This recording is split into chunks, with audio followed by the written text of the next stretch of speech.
hope you're doing well. It's that time of the year where my absolutely amazing plum tree, which was given to as a present from Walter and Avis. Now I have covered a recipe which is the spicy plum sauce, and you can also see me at my last harvest, so please check that out. But I'm super excited because I've got a new book, and it is an absolutely fantastic fermentation book, which is part of the Hugh Fernley Whitting store collection, and it's the River Cottage Handbook guide number 18, and it's the Damsons boshi. The Japanese style is actually Umeboshi, but because it's very difficult to get hold of these umi, we can basically do this with either Damsons or small plums. So I'm actually going to experiment with this, not the Damson boshi, but the Apricot boshi, and also my very vibrant plum boshi. So I've actually harvested my plums. Absolutely look at the vibrancy and colour of these. They're probably only taking about 20% of the whole tree.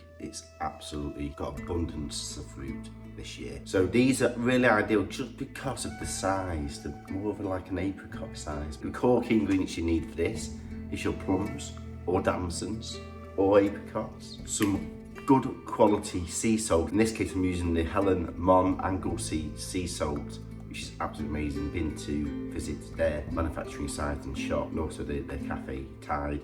So please do check out their cookbook review as well. Some absolutely fantastic products. And then of course you need a sterilised jar for the fermentation process. So let's get going.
I've actually massaged salt into my juicy plums and also my apricots. Although it may look like I've used a lot of salt, I'm only actually using about 2% of the actual weight of the fruits. Although this recipe does specify to add almost 15% salt, I'm just using it just for the fermentation process, so minimising the salt as much as I can. So I'm going to leave this to ferment at room temperature for roughly about 3 weeks in a dark, cool place. So see you in 3 weeks.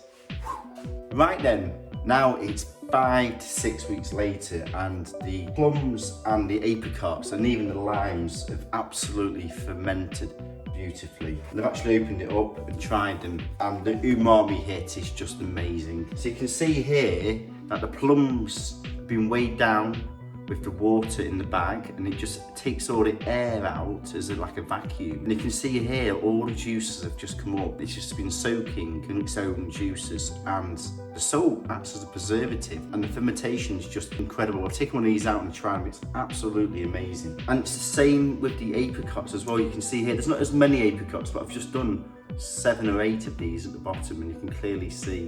When I fermented limes before, I've been pushing it down, but there's no harm in doing the same principle with putting the bag over. If you want to see how you ferment limes, please do check out my video here. Absolutely brilliant. This is possibly one of my favourite things, chilies and limes to ferment. It's so versatile and absolutely amazing in Mediterranean cuisine. But the core of this video is about the plums. So let's take one of these out and take a look. Ooh, it's just gas again. You can clearly see here, they're the plums. Absolutely amazing. Wow. So please do subscribe to my channel. Lots of love and passion going into this. Also check out my fermentation playlist. Lots of recipes now. Also flavour bombs. I'm actually really passionate about fermenting things, especially at this time of year when it's getting to autumn, and we're thinking about the future. We're thinking about sustaining foods that we foraged and that we want to keep throughout the winter, and that's how we used to live. Enjoy.